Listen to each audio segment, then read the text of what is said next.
The most serious matters that any committee deals with are matters of war and peace. It's those votes that are the most consequential votes of your career. This is one of those moments. As Secretary Pompeo and General Keane recently wrote in a letter to Congress, quote, "We write at a pivotal moment in our nation's history to applaud your efforts to secure vital support to America's allies and to strengthen America's defenses," end of quote. For they know that the world is on fire. From Putin's full-scale invasion of Ukraine to Chairman Xi threatening Taiwan and the Pacific, to the Ayatollah rearing his ugly head, invading Israel through his proxies. The eyes of the world are upon us, and history will judge us by what we do here and now. I want to thank Speaker Johnson, who has been under enormous pressure. He has said he wants to be on the right side of history, and with this vote today, he absolutely is. He put the interest of the nation above himself. He is truly a profile in courage. President Reagan taught us that peace is achieved through strength, and that is what this bill is about. It's about providing the deterrence so we don't have another war like my father's generation. And that is why I titled it the 21st Century Peace Through Strength Act. This bill includes my Repo Act that allows the transfer of frozen Russian sovereign assets in the United States so that Putin pays for the war he started. This is not just morally the right thing to do, it's also fiscally responsible thing to do on behalf of the American taxpayer for let Putin pay for it. And that's why President Trump's former economic advisor, Larry Kudlow, supports this provision. This bill also protects Americans, especially our children, from the malign influence of the Chinese Communist Party-controlled TikTok. This app is a spy balloon in Americans' phones. It is a modern-day Trojan horse of the CCP used to surveil and exploit America's personal information. This bill also includes the most comprehensive sanctions against Iran that Congress has ever passed, including sanctions on exports of Iranian energy. China has bought $80 billion worth of energy from Iran, money, Madam Chair, that Iran is using to fund terror operations like the ones that we saw last weekend. This bill also imposes sanctions on anyone involved in Iran's drone and missile program. Think about this, Madam Chair. Iran makes the drones and the missiles that are bought by Russia to kill Ukrainians. And as we saw last Saturday, Iran is also manufacturing these drones with Russia's support to kill Israelis. This must be stopped. As Reagan said, quote, "When it comes to keeping America strong, when it comes to keeping America great, when it comes to keeping America at peace, then none of us can afford to be simply a Democrat or a Republican. We must all stand united as Americans. And once again today, we need to speak with one voice as one nation, especially when addressing our adversaries. For Putin is watching us. Chairman Xi is watching us. And the Ayatollah is watching us. Now is the time to act." Thank you, Madam Chair.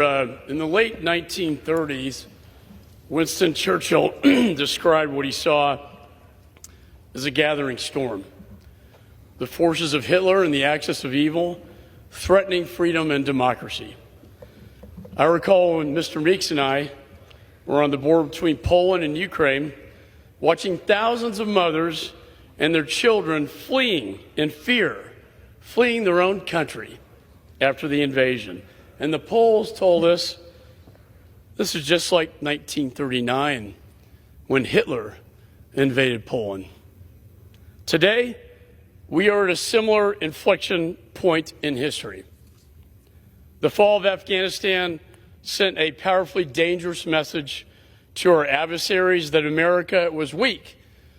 Almost immediately after the Russian Federation began moving towards Ukraine, And once Chairman Xi met with Putin at the Olympics and cemented their unholy alliance, they invaded. Chairman Xi has become more aggressive in the Pacific. And mark my words, Xi is watching what happens in Ukraine to determine whether he invades Taiwan and the Pacific. And then the Ayatollah raised his ugly head in the Middle East.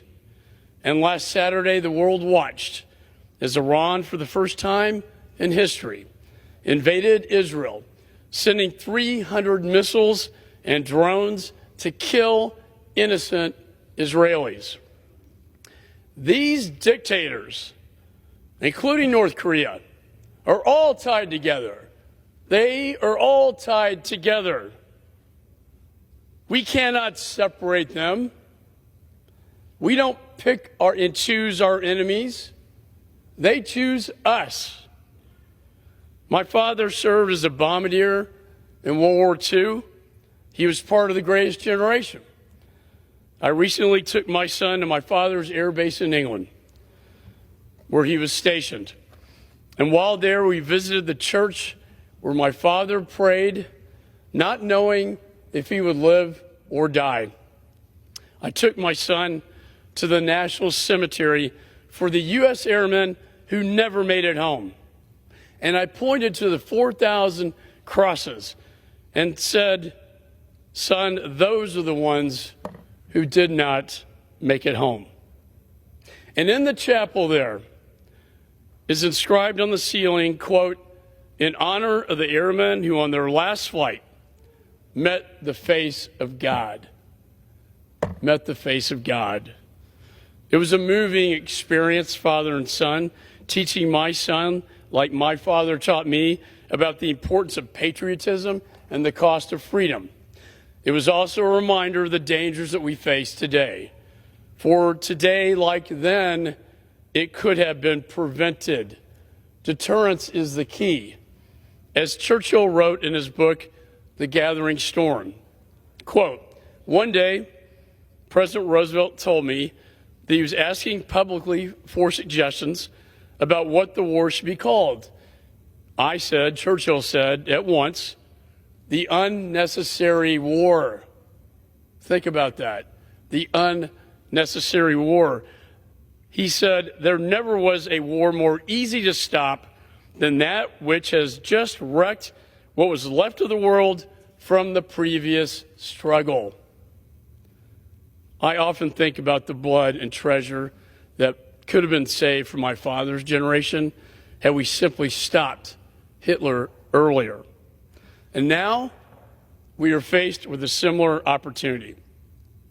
As Reagan told us, quote, we know only too well the conflict comes not when the forces of freedom are strong, but when they are weak. He was right. Our adversaries are working together to undermine our Western values and demean our democracy. We cannot be afraid at this moment in time. We cannot be afraid of our shadows.